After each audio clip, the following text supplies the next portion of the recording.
হযরতে সারা আলাইহিস সালাতু ওয়াস সালাম তিনি একজন বাদশার মেয়ে ছিল। এটা কোনো বড় বিষয় নয়, কিন্তু সবচেয়ে বড় কথা হলো আল্লাহ তাআলা নিজে বলেন তিনি দিনদার এবং নেককার মহিলা ছিলেন। দিনদার এবং নেককার মহিলা হওয়ার কারণে তার বাবা সমাজের মধ্যে এলান করে দিলেন, আমার কন্যা সন্তানকে আমি বিবাহ দিব।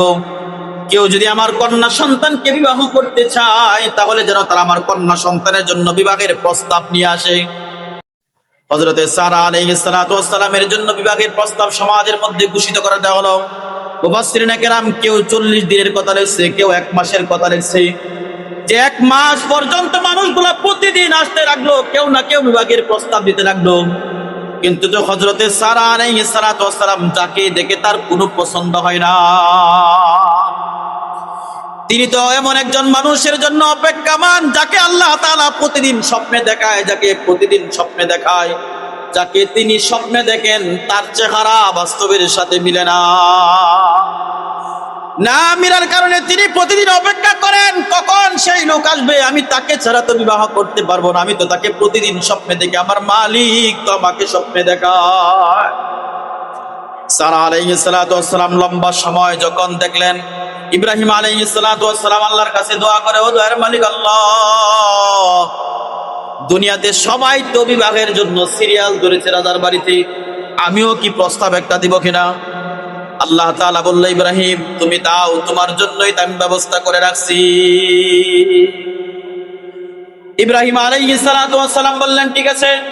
এবার তিনি একটা কাপড় পরিধান করলেন, মাথায় পাগড়ি দিলেন, গিয়ে দাঁড়াইলেন, মানুষ তাকে দেখে হাসি শুরু করলেন। কত সুন্দর সুন্দর যুবক আসলো, তারা সিরিয়ালে দাঁড়াইছে। এই সুন্দরী সারা তাদেরকে পছন্দ করে নাই, আর ছিঁড়া কাপড় পরনেওয়ালা, মাথায় পাগড়ি পরনেওয়ালা, ধুলা গায়ে লেগে আছে এমন ব্যক্তি সারাকে বিবাহের জন্য দাঁড়িয়েছে। মানুষ দেখে হাসে। ইব্রাহিম আলাইহিস সালাতু ওয়াস সালাম মালিকের দিকে ধৈর্য ধারণ করে মাথা নিচু করে দাঁড়িয়ে আছে। সারার সামনে গিয়ে যখন উপস্থিত হয়, সারা দেখার পরেই আলহামদুলিল্লাহ বলে ইব্রাহিম আলাইহিস সালাতু ওয়াস সালামকে গ্রহণ করলেন। ইব্রাহিম আলাইহিস সালাতু ওয়াস সালামকে যখন হযরতে সারা আলাইহিস সালাম গ্রহণ করলেন, গ্রহণ করার পর বান্ধবীরা জিজ্ঞাসা করলো, তোমার মধ্যে এমন কি হয়ে গেল যে মানুষকে দেখি তুমি পছন্দ করলা? তার বাড়ি নাই, ঘর নাই, তার কোনো সম্পদ নাই, সমাজের মধ্যে সে একজন ফিরিওয়ালার মতন ঘুরে বেড়ায়, খায় দায়, মালিকের গোলামি করে। এমন একজন মানুষ, তার তেমন কিছুই নাই, তোমার তো থাকতে বড় কষ্ট হবে। অনেক ধনট্টবান সুন্দর চেহারার অধিকারী মানুষ তোমাকে বিয়ের প্রস্তাব দিল, তুমি রাজি হইলা না, তাকে তুমি কেন বিবাহ করলা? হযরতে সারা আলাইহিস সালাতু ওয়াস সালাম বলে, বান্ধবীরা শুন, তোমরা দুনিয়ার মানুষের সুন্দর চেহারা দেখেছো, আমি দুনিয়ার মানুষের সুন্দর চেহারার দিকে তাকাই নাই। আমি তো এই মানুষটাকে 40 দিন যাবত প্রতিদিন রাতে স্বপ্নে যুগে দেখতাম। আমার মালিক আল্লাহ আমাকে স্বপ্নে দেখাইতো আর বলতো, এই হলো তোমার স্বামী। আমার স্বামীর কথা বলতেন, আমাকে স্বপ্নে যুগে জানাইয়া দেওয়া হয়েছিল। তিনি শুধু স্বামী নয়, সাধারণ কোনো স্বামী নয়, তিনি হলেন দুনিয়ার এমন একজন পয়গম্বর যার নাম হলো হযরতে ইব্রাহিম। হযরতে সারা আলাইহিস সালাতু ওয়াস সালাম এই কথা বললেন, বলার পর তাকে বিবাহ করলেন, সমাজের মধ্যে বসবাস করতে লাগলেন। মানুষের অত্যাচারে তিনি হিজরত করতে বাধ্য হইলেন। নবীদের দুনিয়ার মধ্যে প্রত্যেক নবীরাই কোথাও না কোথায় হিজরত করেছে। তিনি হিজরতের জন্য বের হইলেন। হিজরতের জন্য যখন বের হইয়া যায়, এই ঘটনার থেকে হিজরতের আগের একটা কথা ভালো করে বুঝুন। সারা আলাইহিস সালাতু ওয়াস সালাম বিবাহ করেছিলেন, ইব্রাহিমের অনেক সম্পত্তি ছিল। আওয়াজ দিয়ে বলুন, অনেক সম্পত্তি ছিল। ইব্রাহিম আলাইহিস সালাতু ওয়াস সালামের অনেক ক্ষমতা ছিল। তাহলে হযরতে সারা তাকে বিবাহ কেন করলেন? আল্লাহ তাআলার আদেশ হলো, এখান থেকে শিক্ষা হলো, ছেলে ভালো, ছেলে সুন্দর তা দেখার বিষয় নয়, ছেলে হলো নবী, এই জন্য তাকে বিবাহ করেছেন। ওরে দোস্ত, দুনিয়ার মধ্যে আপনি আমার সমাজের মধ্যে আজকে গোটা বাংলাদেশের চিত্র আপনি যদি তাকাইয়া দেখেন, চতুর্দিকে স্বামীর হাতে স্ত্রী কোন, স্ত্রীর হাতে স্বামী কোন, পরকীয়ায় জড়িত বিভিন্ন ঝামেলার কারণে দেশের মধ্যে খুনাখুনি দিন দিন প্রতিদিনের পত্রিকা, প্রতিদিনের খবরের মধ্যে তাকাইয়া দেখেন, বাংলাদেশের এমন কোনো জায়গা নাই যে স্বামীর হাতে স্ত্রী কোন, স্ত্রীর হাতে স্বামী কোন, পরকীয়ার কারণে ওই স্বামীর হাত ধরে অন্য একজন আরেকজনকে খুন করে। হচ্ছে কি হচ্ছে না? এটা একমাত্র কারণ হচ্ছে এই সমাজের মানুষ আল্লাহর রাসূল সাল্লাল্লাহু আলাইহি ওয়াসাল্লামের দেওয়া সুন্নাত ভুলে গিয়েছে। আদর্শ হলো যখন স্ত্রী কোনো সন্তানকে বিবাহ করাবে, মেয়ে খুঁজবে মেয়েটা দিনদার কিনা, ভালো কিনা, নেককার কিনা। আমাদের সমাজের মানুষ মেয়ে নেককার কিনা, দিনদার কিনা, ভালো কিনা খোঁজার কোনো প্রয়োজন নাই।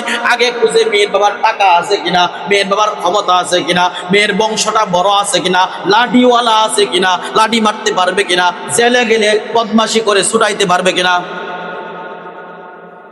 এই জন্য বিবাহ করার পরে স্বামী স্ত্রীর মধ্যে আল্লাহ তাআলার রহমত, বরকত, মহব্বতের বন্ধন থাকার কথা ছিল, তাদের মধ্যে মহব্বতের কোনো বন্ধন থাকে না। ক্ষমতার দাপটে একজন আরেকজন সংসার করে নামকে অস্তে জীবন যাপন করে, সংসারের মধ্যে মালিকের যে রহমত আর শান্তি থাকার কথা ছিল, শান্তি আর রহমত না থাকার কারণে কুত্তা কুত্তির মতন জীবন যাপন করতেছে।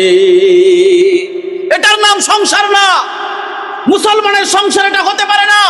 মুসলমানের সংসার তো তা হবে একজন স্বামী তার বিবিকে দেখার পর দিলের মধ্যে মহব্বত পয়দা হবে, অন্তর থেকে তার প্রতি রহম তৈরি হবে, অন্তর থেকে তার প্রতি শান্তির বাণী মুখ থেকে বের হবে।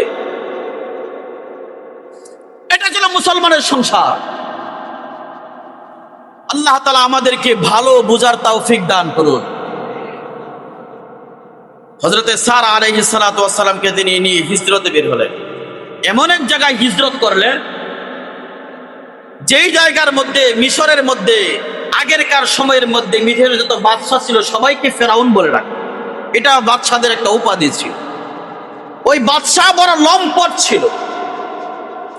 লম্পট হওয়ার কারণে বাদশা সুন্দরীর খবর পাওয়ার সাথে সাথে বাদশা তাকে ধরে নিয়ে গেল। ধরে নিয়ে যাওয়ার পর ইব্রাহিম আলাইহিস সালাতু ওয়াস সালাম এখানে একটা হিকমত কাটিয়েছিলেন। হিকমতটা হলো, বাদশা জিজ্ঞাসা করছিল তোমার সাথে যে মহিলা আছে এটা কে? ইব্রাহিম আলাইহিস সালাতু ওয়াস সালাম বলেছিলেন তিনি আমার ধর্মের বোন। এটাকে হিকমত বলা হয়। তিনি মিথ্যা কথা বলেন না, সত্য কথাই তিনি বলেছিলেন। এখানে একটা সূক্ষ্ম বিষয় ভালো করে বুঝুন। ইব্রাহিম আলাইহিস সালাতু ওয়াস সালাম এবং সারাকে যখন ধরে নিয়ে গেলেন, বাদশা ধরে নিয়ে যাওয়ার পর দেওয়ালের এক প্রান্তে হচ্ছে তার বিবি, আরেক প্রান্তে হচ্ছে ইব্রাহিম আলাইহিস সালাতু ওয়াস সালাম, দুইজন দুই প্রান্তে।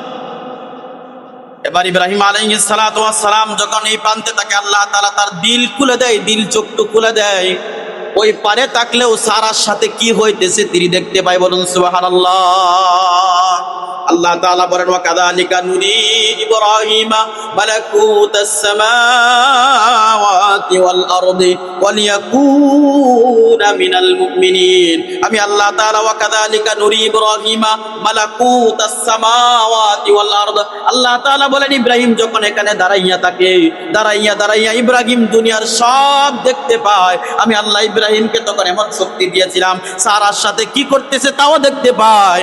ইব্রাহিম চতুর্দিকে পৃথিবীর আনাচে কানাচে যেখানে থাকে ইব্রাহিম দুনিয়ার সব দেখতে পায়। আমি আল্লাহ ইব্রাহিমকে তখন সব সেখানে দেখিয়েছিলাম। আল্লাহ তাআলা ইব্রাহিম আলাইহিস সালাতু ওয়াস সালামকে সেই অন্তর চক্ষু খুলে দিলেন। হযরতে সারার দিকে লম্পট হাত বাড়াইলো। হাত বাড়ানোর পর একেবারে নিস্তেজ হয়ে যায়।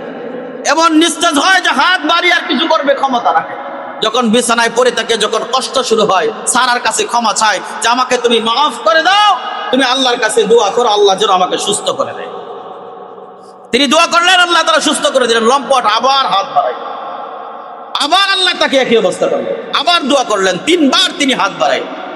যখন তৃতীয়বারের মাথায়ও তার কাছে ফিরে আসলো না, আল্লাহর কুদরত দেখার পরও বান্দা ফিরে নাই, তখন যখন তৃতীয়বার দোয়া করলো, যখন ভালো হইলো, তাকে